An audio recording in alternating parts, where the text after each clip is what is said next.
Good morning, everyone. Good to see you all. All right. Oh. So we're starting a new series. We're calling it Debating the Divine as we begin to engage in our discussion about God. So I'm going to be comparing some Old Testament stories and some New Testament stories, because when I look at the Old Testament, I very much think about, it's a very complex book. Lots of stories in there, and it's people, in a sense, trying to figure out who is God and what's our relationship to them. And then, of course, in the New Testament, Jesus shows up and says, well, here's who I am and here's how you relate to me. And then the rest of the New Testament is pretty much, well, then how do we live that out for us? So I'm going to be talking about debating the divine. First topic, oppression to justice. I want to start by talking about the Bible for a second. Do you take the Bible seriously? I got that question the other day, right? But it wasn't asked in that way, like, oh, well, do you take the Bible seriously? No, it was asked in the kind of question like, well, do you take the Bible seriously? Because it's like, obviously, you are a heretic. For every last word that you've typed out here on this post, don't you even take it serious? What does it mean to take the Bible seriously? I'm like, well, if by seriously you mean that I can read Hebrew and Greek, yeah. How about you? Do I take it seriously? I don't know. Yeah, I take it seriously. I consider context and all those kind of things. Do you mean, do I agree with your crazy, whacked out theology? No,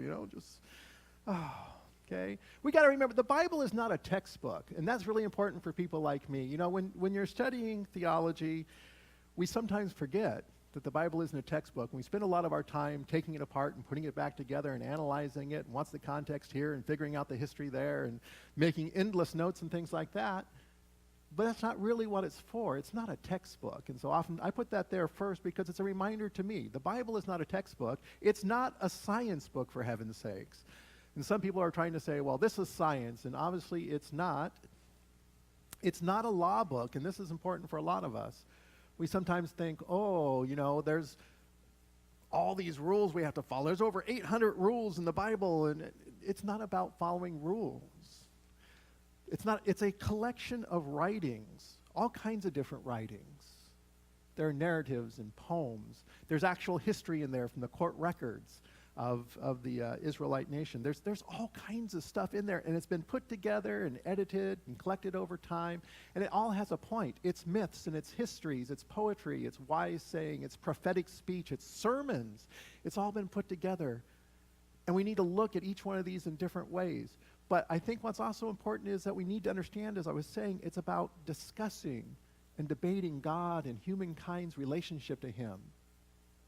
One of the phrases that irritates me the most is, well, the Bible plainly says. No, the Bible hasn't plainly said anything in centuries. I wish it did, because then I'd be out of a job. No. People have been debating, when you need Judaism in ancient times, people would get together and they would talk endlessly about the Torah. Well, I think the Torah means this, and I think the Torah means that, and I think this is the way God is. No, I think God is more like that.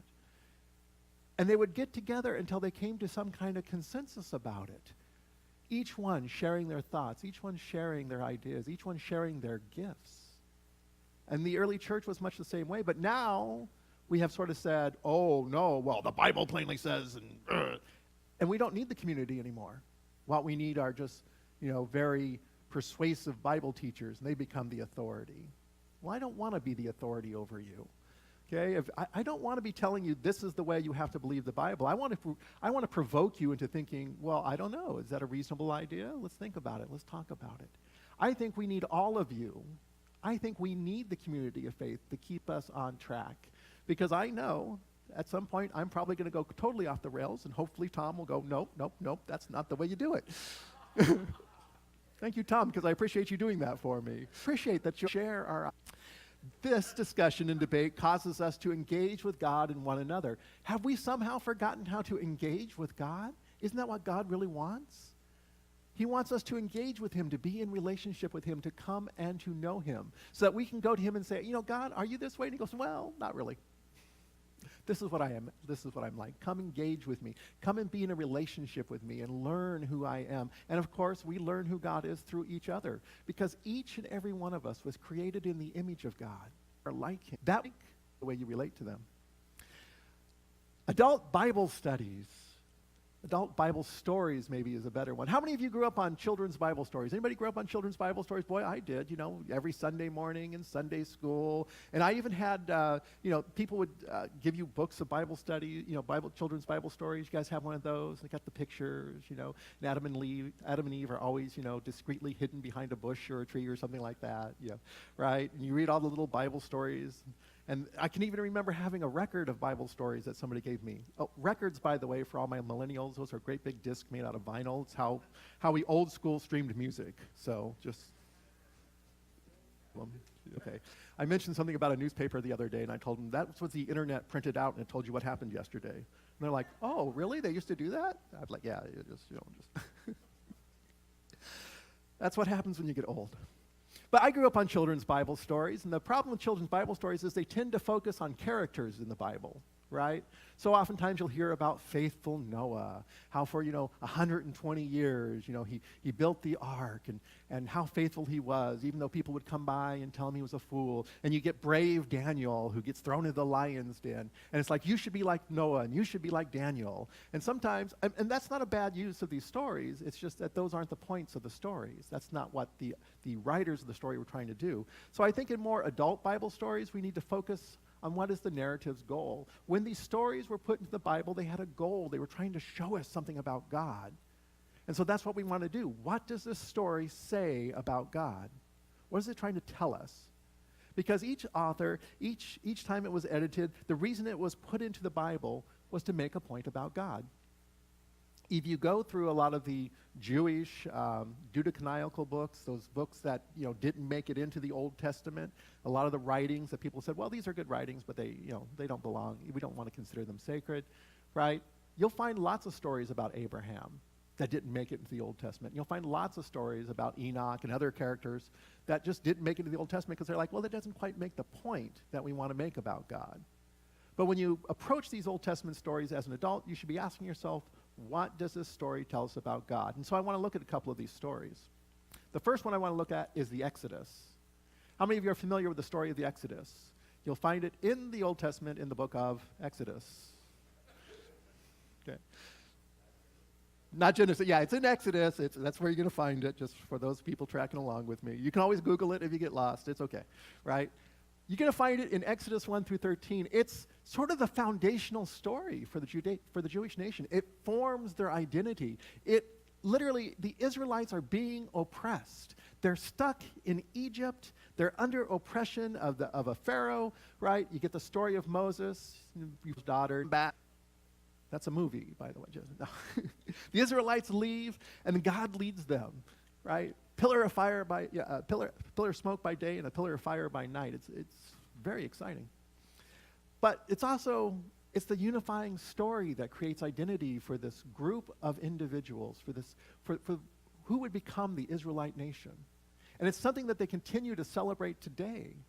Every year when they do Passover, they remember this story. And it not only binds them together, but it binds them together about a certain view of God. And that's the question I want to ask. What's the view of God? Because in this story, God intervenes on behalf of his people.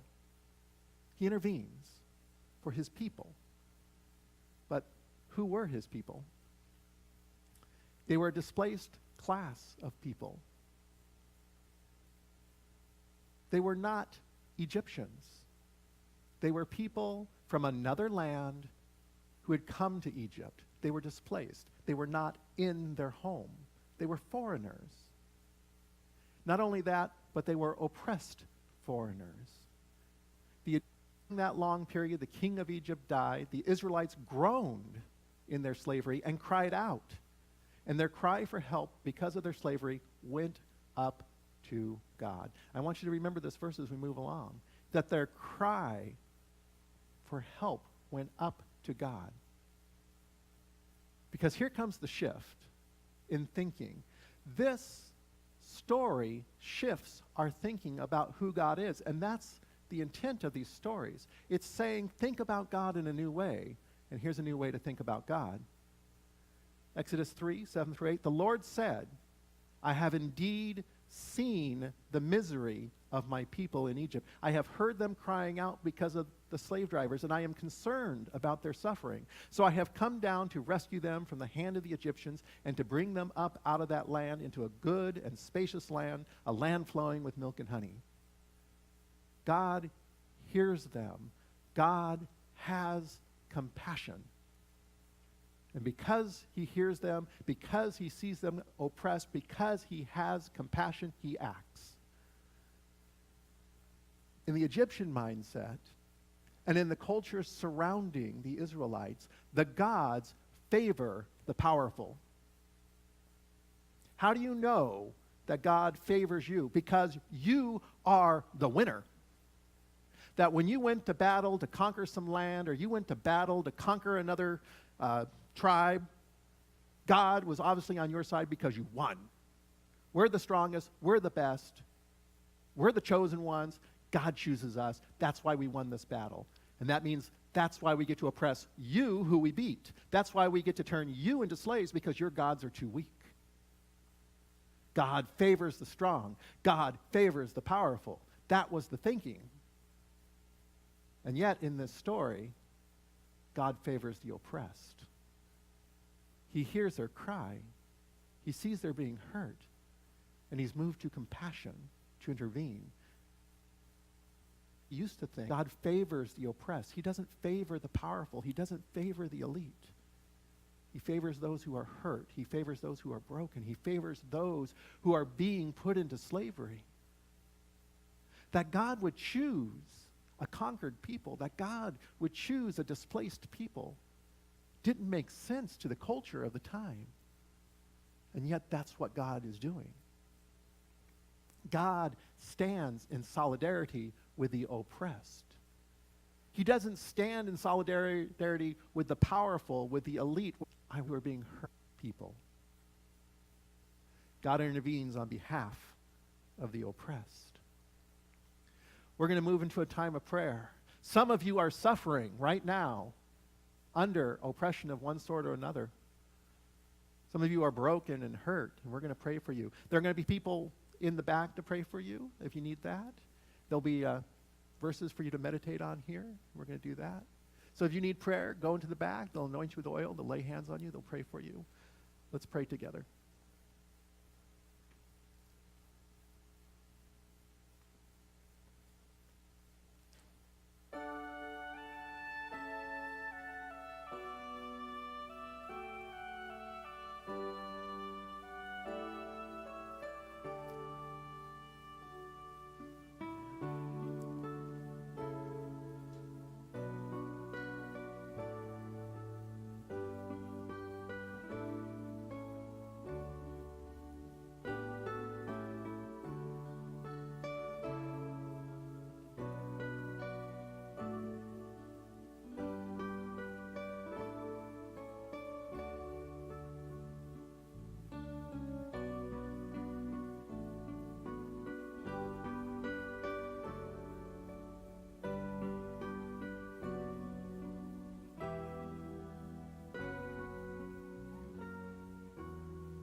King of the poor, to whom belongs the kingdom of heaven, we thank you for your mercy and praise you for your enduring love.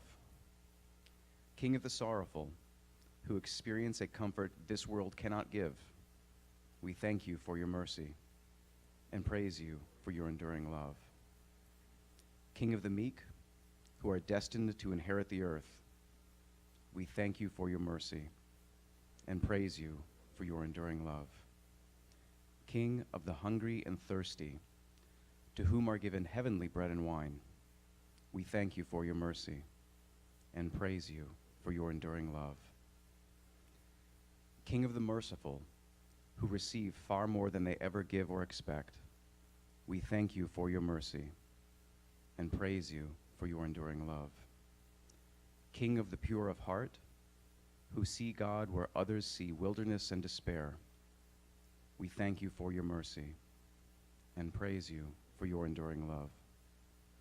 King of the peacemakers, who receive the right to be called children of God, we thank you for your mercy and praise you for your enduring love. King of persecuted believers, who rejoice to be counted worthy of suffering for Christ's sake, we thank you for your mercy and praise you for your enduring love. Thanks be to you, God of Christ, our wounded King, for everything he has taught us, for the humble path he has shown us, and for all he has suffered for us and the whole world. For yours is the kingdom, the power, and the glory, forever and ever. Amen.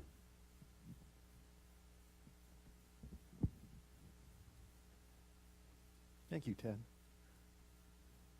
If you look all throughout the Old Testament, it's God choosing time and again the wrong people. He chooses the oppressed. He chooses this nation that has been conquered and carried away to another land. You can go throughout the Old Testament stories, and he's always choosing the wrong person. The person that culture would say, why are you choosing this one?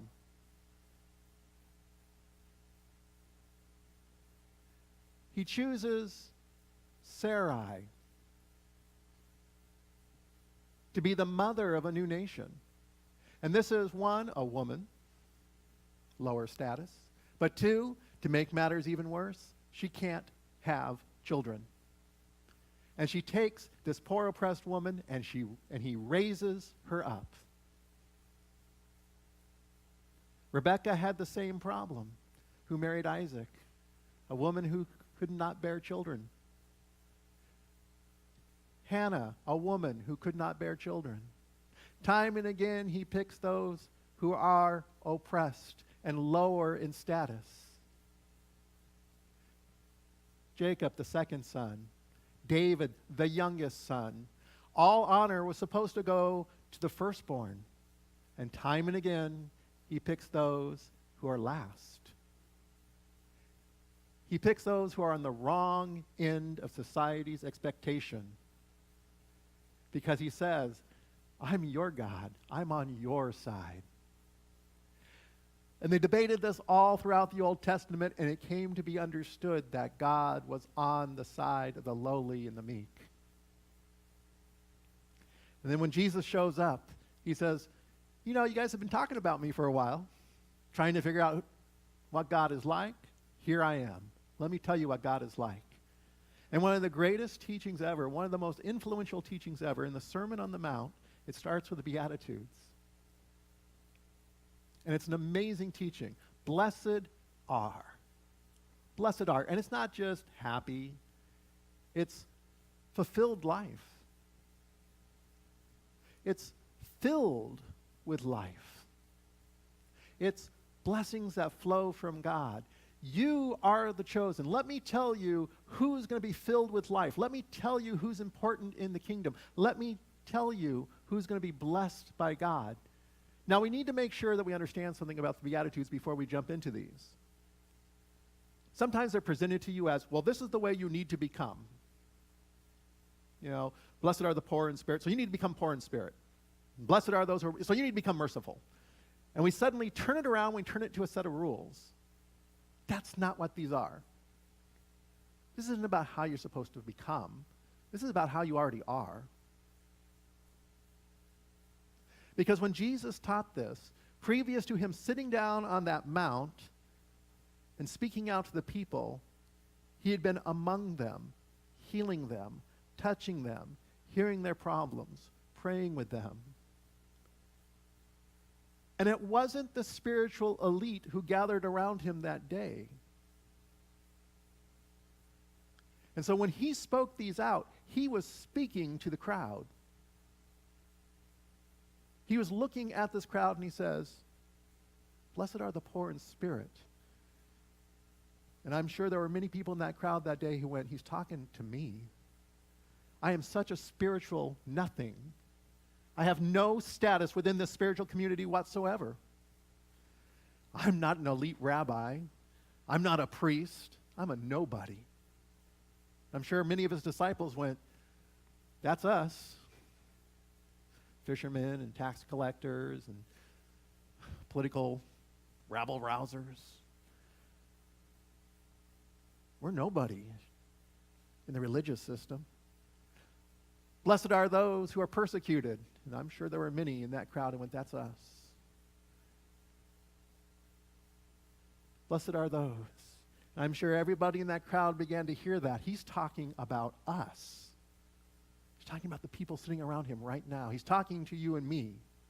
8 different kinds of people that God says, "You're my people. You're my children."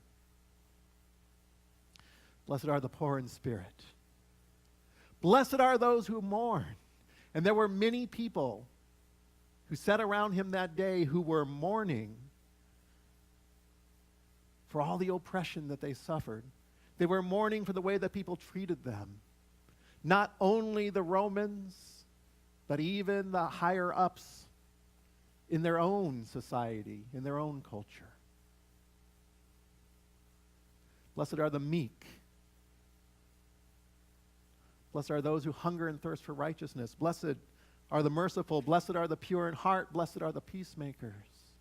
Blessed are the persecuted. Jesus looked at them and he said, "You know, all you guys who are on the wrong side, all you guys who've been hurt, you're my people." Jesus didn't get born into a royal of an unwed mother and a carpenter. He didn't announce himself first to the Roman Senate. He announced him first to shepherds who were considered abominations. He came to these really lowly people first and said, "You are my people." Where's the shift? He didn't say, "Blessed are the powerful and the aggressive," because you're going to. He didn't say, "Blessed are those who serve another master." Blessed are those who are violent. Blessed are those who are the privileged ones, part of the social elite.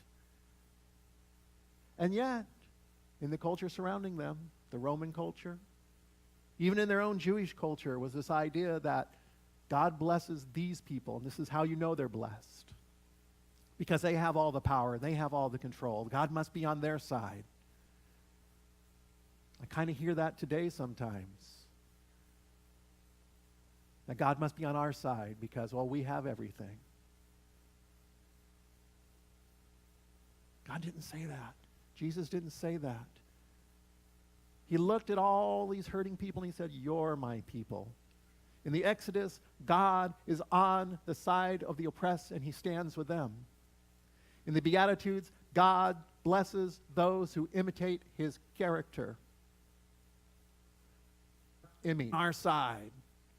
And he's going to destroy all you nasty people. But he's not that way. God identifies with his humanity. God identifies with his creation. And he loves them and has compassion with them. And he stands with them. And those who are hurt and broken the most, those are his people. And they're not just his people. He says, are going to look, you begin to act like, where from your own mouth? Or maybe you've caught yourself sometimes in the mirror and you've made a gesture and you go, "Oh, that's my mom." My mom does that. Children look like their parents. And he says, children, how do we live this out? That is our main goal. It's not about living a whole bunch of rules, 800 and something rules in the Old Testament. That's not what it is. We are to become his children. We are to be like his children. God stands on the side of the oppressed. To do anything else is not to live up to the image of God in which we were created. He chooses the losers. He chooses the oppressed people to raise them up and to make them better. And we as his children must do the same thing.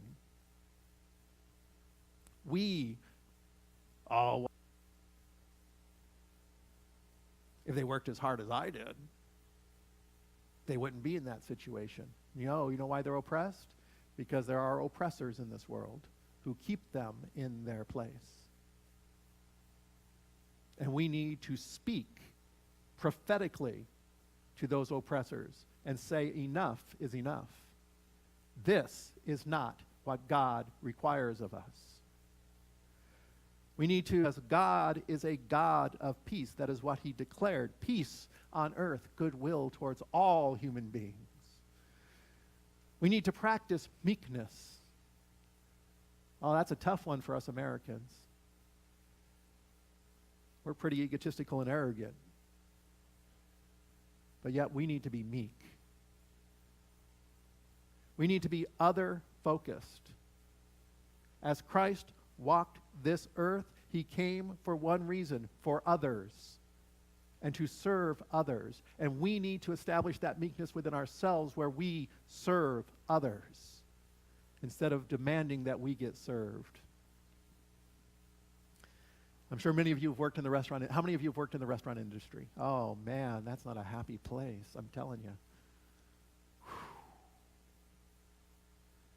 So many people walk in and they expect their servers to be servants, to be real slaves, and they expect an awful freaking lot out of those people, and they treat them like dirt.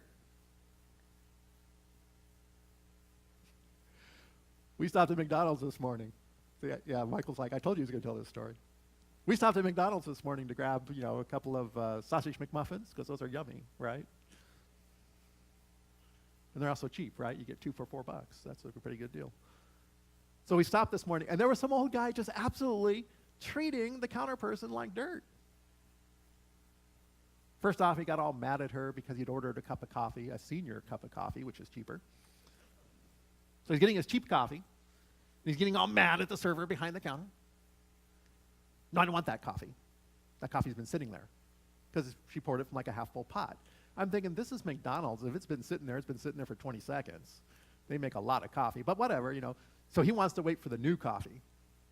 And he's getting mad because the new coffee isn't coming fast enough. And then when she puts the sandwich on the tray, he goes, is that the same sandwich you tried to give me before? Because it's cold by now. Well, I had to wait for the coffee. I had to wait for coffee, and so I'm sure that's... She's like, it's not the same sandwich. It's a new sandwich. It's a hot sandwich. Fine. That's not meekness. That's arrogance. That's ego. That's self-centeredness.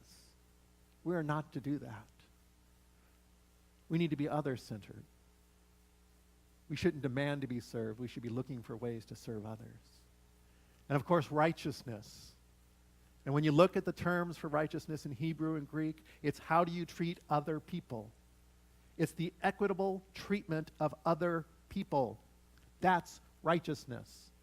The equitable treatment of other people. Do unto others as you would have them do unto you. That's what righteousness is. Are we doing that? There are a lot of people who, even within our religious community, even within American Christianity, who march around thinking they're all righteous and treating other people like dirt. And I can guarantee you they are not righteous, not within God's eyes. Because when Jesus taught about righteousness, his definitive teaching on righteousness, the parable of the sheep and the goats, separating the people off. And he says to one group, off you go. He says to the other group, come to me. And they're all like, why? And He says, because when I was hungry, you didn't feed me. When I was thirsty, you didn't give me drink. When I was naked, you didn't clothe me. When I was in prison, you didn't visit me. And they're like, we didn't see you. And he says, oh, whatever you do to the least, get that, the least of these you've done to me.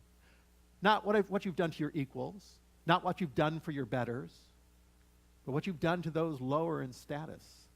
The least, the outcast, the broken, the hurt, these are my people. Because if we are, continue to critique America.